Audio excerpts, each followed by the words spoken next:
Hi, Shannon here from houseimprovements.com.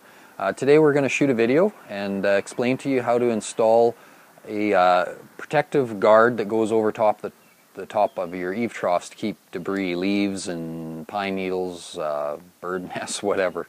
Keep them free and clear so that you aren't, like me, a lot of times in the middle of the night having to get up and go unplug your gutters in a rainstorm. There's lots of different brands that are sold. Most all hardware places, even like your Canadian Tires, your Walmarts, all those places even, most of them are selling some type of brand. We've got one here today. It's basically an aluminum product, and it's made, I believe this one's made to fit over fits standard 5-inch gutters, this one says. So it basically sits on top of the gutter, snaps in a little bit, and then it comes with some screws and everything to fasten it on. So once we get up on the ladder and on the edge of the roof, you're going to see how that all works. It's not real expensive. It can be. There are brands out there that are, but basically its main job is, you can see it's full of these fine holes. And so basically when it's sitting on the eave trough, it'd be like this. Your roof is coming down on the angle. Your rain hits this, can still go through the holes, but the wind can't blow in all the needles and seeds and pods and leaves and things. I don't know if you can see here, this person has lots of different trees, big trees around. They're always in the spring giving off leaves and needles and all kinds of stuff. So anyways, that's the gist of that. You really don't need a lot of tools to do it. You may need a small combination square just for drawing lines or angles. You're going to need some yellow tin snips and a small cordless screwdriver, and like I said, it comes with the screws, so there isn't too much you need. You're going to need a tape measure and a pencil as well. Okay, to start out, before we can even install any of it, we've got to get up and access the eave trough and clean it out first of all, because you don't want to cover it up and then all that stuff's still stuck in there. So if you can look down here, you see the problem this homeowner has. They've got lots of these pods from the trees. Here's the hole where the water's supposed to go down. Now what happens is eventually a bunch of these pods plug the pipes up, and it backs up basically and flows over the edge instead of going down the pipe and out where you want it. So you can see we've got lots of these small pods. In the fall you're going to have leaves. As you look down here, we got some granules from the actual shingles. And so basically, first thing we're going to do is we're going to get the hose. First we're going to by hand remove the bigger lumps and stuff. Then we're going to take a hose, start at the far end, and wash everything out. So just by hand you want to get rid of the real bad stuff. You can see there's quite a layer built up here in the end. And we've got everything in there. There's leaves, there's needles, I don't even want to know what all's in there. So we're just going to get rid of that. I've just got a small container, as you can see, just to contain some of the mess.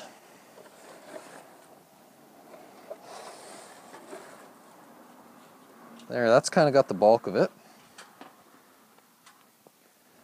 And then I'm just going to take a garden hose, and basically I'm starting at the far end away from where the water's supposed to drain out, and I'm just going to keep washing this down all the way down.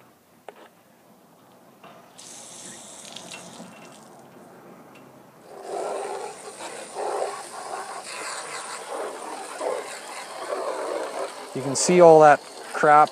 Can you imagine that when it gets down to the hole there? How all that wants to plug everything up?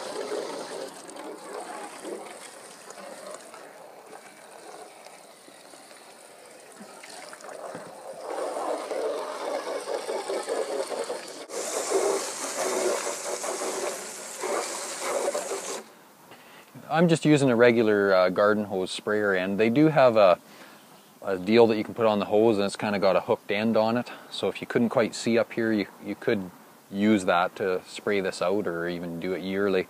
You're going to need to get up high enough to see anyways, so hopefully you can find a big enough ladder to get up right up here.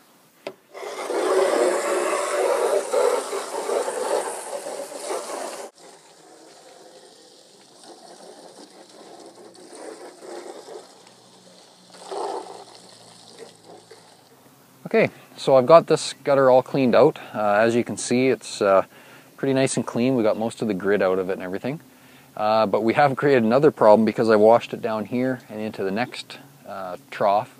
It's actually plugged that trough. So we'll take a picture that'll give you an idea of what happens when your trough does plug up. You can see how the water wants to just back up and fill up until it overflows. So you can see what would have happened in a rainstorm. All that stuff we just washed out of the other gutter would have eventually plugged up the gutter we were cleaning. And it just fills up with water, and that's the mess you have. Okay, so we've got the gutter all cleaned out. Now we're ready to start installing these lengths here. And basically what you're going to do, it's going to go on this direction so that you're screwing down into this front edge. This back edge, you should have a drip edge on your roof. That back edge, you need to kind of pry this up and tuck that back end underneath there. That's the hardest part of this whole process, really. And we're at the high end of the trough, so it's even tighter, more difficult, but we'll get it started here.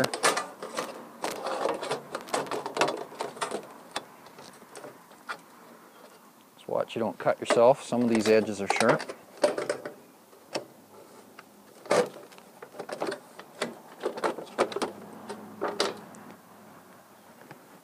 I should have brought a little bar up.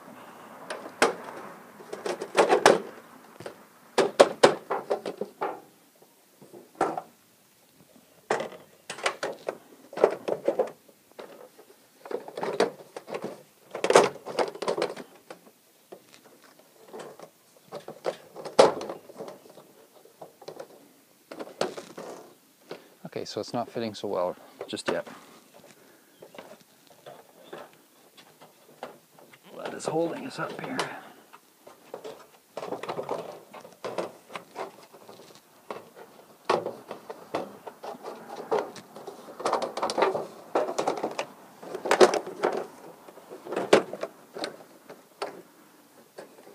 Should go up a little bit higher. I may have to trim off a little bit of this.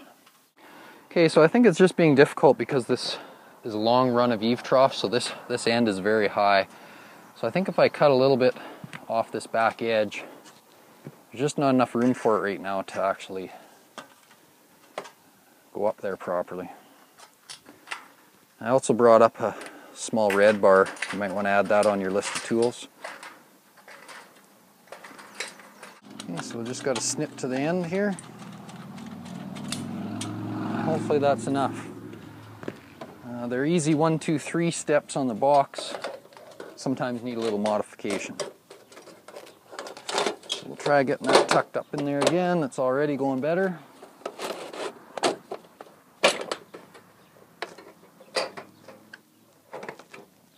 Just like so.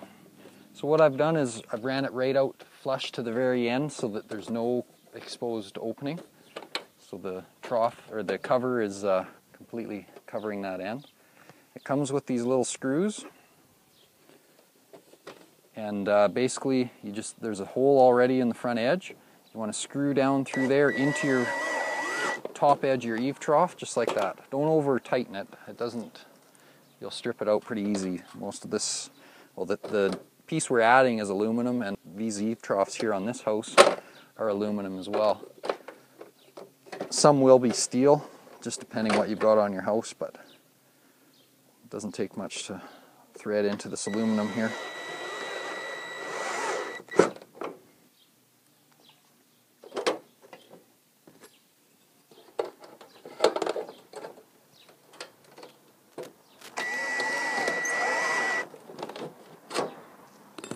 We almost got the first one on.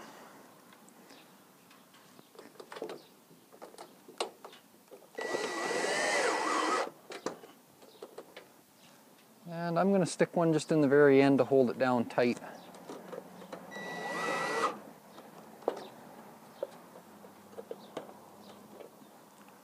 Okay, so there's one. Now this particular brand, there's a bit of a notch here where you overlap, so that you can overlap it nice and neatly.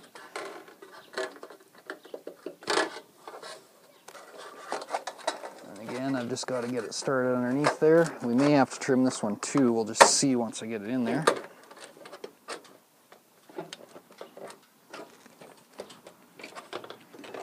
The drip edge definitely adds a little bit of pressure on there, so it makes it a little tougher.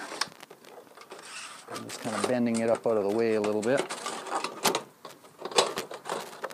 Your roof hopefully has the drip edge, because that is an integral part of the whole roof system as far as keeping your roof from rotting at the edge. It directs that water from the edge of the shingles into the gutter the way it should.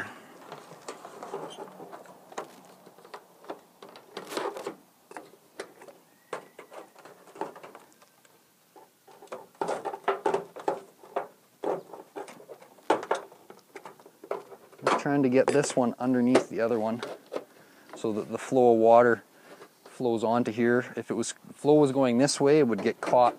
Some debris could get caught on this lip here, or even go underneath the two. So I was just trying to get ours underneath of that first one we started with, because we started at the high end of the roof.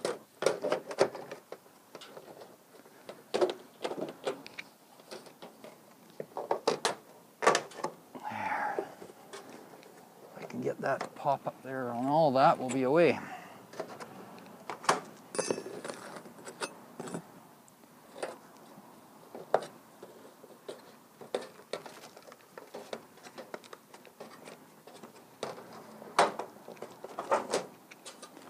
Just being really stubborn.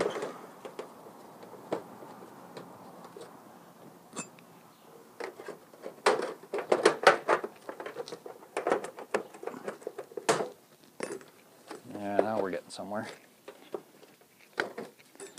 Okay, so we've got our joint made up nicely. This one finally got into place. I'm going to grab my screws and attach it.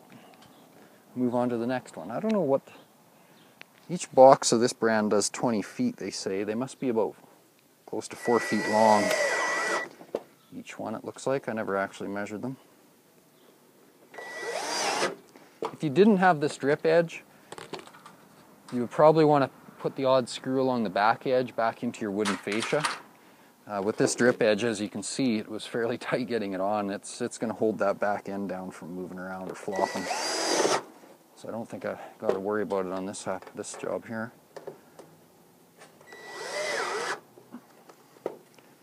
Okay, and anywhere that you bent this up a bit, just give it a bit of a push back down. And so as I was saying before, basically the water comes off your shingles. The idea is it hits this drip edge, runs and drips off the edge instead of going back up underneath the shingles. Water has a tendency to do that when this metal isn't there. So this is just directing it straight into the gutter and helping to protect the edge of your roof, so your sheathing and plywood or whatever you've got on your roofing doesn't get rotted at the outer edge.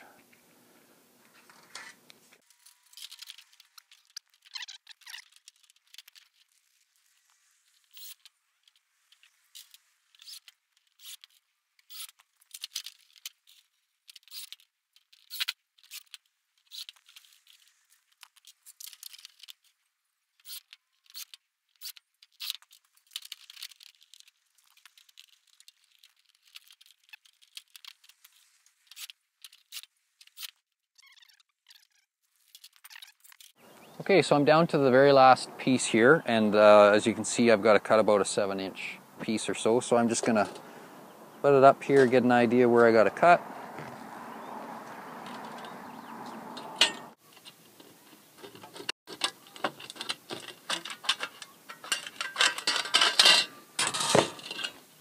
Okay, so we got our piece.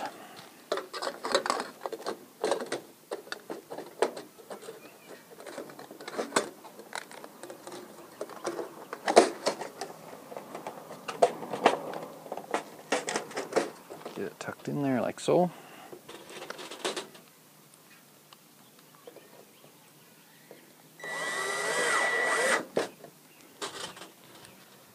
One in this end, or a couple in this end.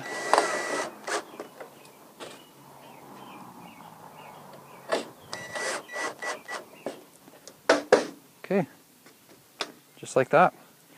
So I don't know, it took us maybe half an hour or something like that to do this side, maybe a little longer.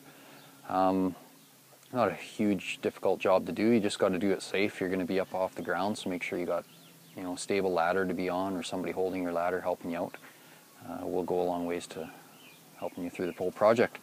So we've got that all on there. I don't think there's anything else I can show you. So if you have any comments or questions, or maybe you want to watch some of the other videos on our YouTube channel, go ahead and do so. We've got the forum for questions at houseimprovements.com. If you want to check us out, thanks.